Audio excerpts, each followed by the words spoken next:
Hello, I'm Mick Cornett, the Mayor of Oklahoma City, and welcome to the Mayor's Magazine. This is a special edition of the Mayor's Magazine in which we will hear the State of the City address. It's given annually by the Mayor of Oklahoma City. This year it was on January 13th at the Cox Arena. What follows is, as it happened, on that day at the Cox Center. I've spent the last 3 years speaking here and really everywhere else, discussing all of the futuristic opportunities we had with MAPS 3, and then I woke up on December 9th and I realized I didn't have anything to say. We've got a lot of work to do. We've got a big assignment ahead of us, and we look forward to doing that. But what are the messages going forward? The campaign for MAPS 3 was the largest I had ever been involved with, and certainly the most important.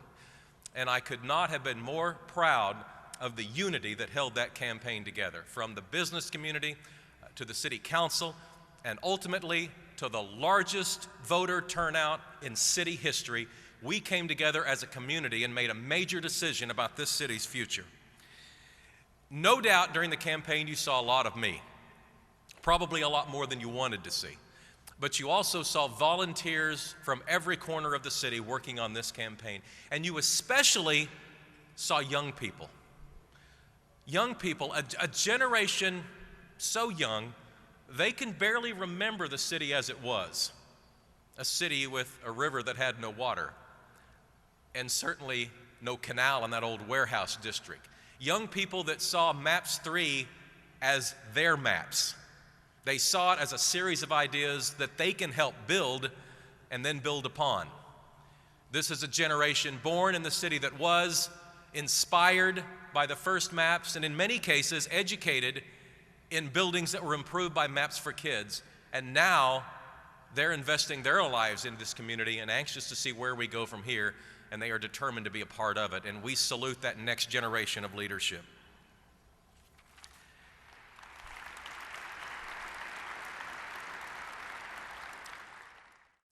Well, it was 3 years ago at this very event that we launched the first official phase of the MAPS 3 process. It was sort of a call for ideas. We announced the formation of a website, maps3.org, and we asked the citizens of Oklahoma City 2 basic questions. One, is MAPS 3 something you even want to do? Are you even interested in seeing a list of projects that you could consider to be a part of MAPS 3? Well, the result in a very non-scientific survey was that 85% of our respondents said they wanted to move forward with the process. Now, the second question was a little more open-ended. It was, what would you like to see in MAPS 3? We had 2,747 responses. After we added them up, we looked for some common themes, tried to gather them together, and I want to draw your attention to the results of that all-inclusive survey of 3 years ago. We'll take a look, starting with the most popular. Here's a list of what you told us you wanted. Number 1. Actually, a runaway number 1 was transit. And as you know, it was directly addressed in MAPS 3 with the modern streetcar and funding for a transit hub. So let's put a check mark there. We've taken care of that. Number 2, infrastructure. Well, on this one, we didn't even wait for MAPS 3. On December of 2007, the citizens approved an $835 million bond issue, and over $500 million of that was going straight to streets and bridges and other road infrastructure. So put a check mark there on number 2. Number 3, improve the parks and build a new Central Park. Well, parks were included in that 2007 bond issue, and of course MAPS 3 included the granddaddy of them all, our world-class 70-acre core-to-shore park that will start construction here in the next few years. Number 4, improve and expand the city's bicycle and jogging trail system. Well, we just put it all in MAPS 3. We are all but going to complete the trail system all around the city. So put a check mark by number 4. Number 5, beautification. Well, we're all over this. The 2007 bond issue, the Project 180 initiative, which is going to remake downtown over the next 3 years. All of the streets will be impacted. And MAPS 3, of course, had significant beautification elements to it. Number 6, sidewalks. The 2007 bond issue adds hundreds of new miles of sidewalks. And we also, of course, put sidewalks in MAPS 3.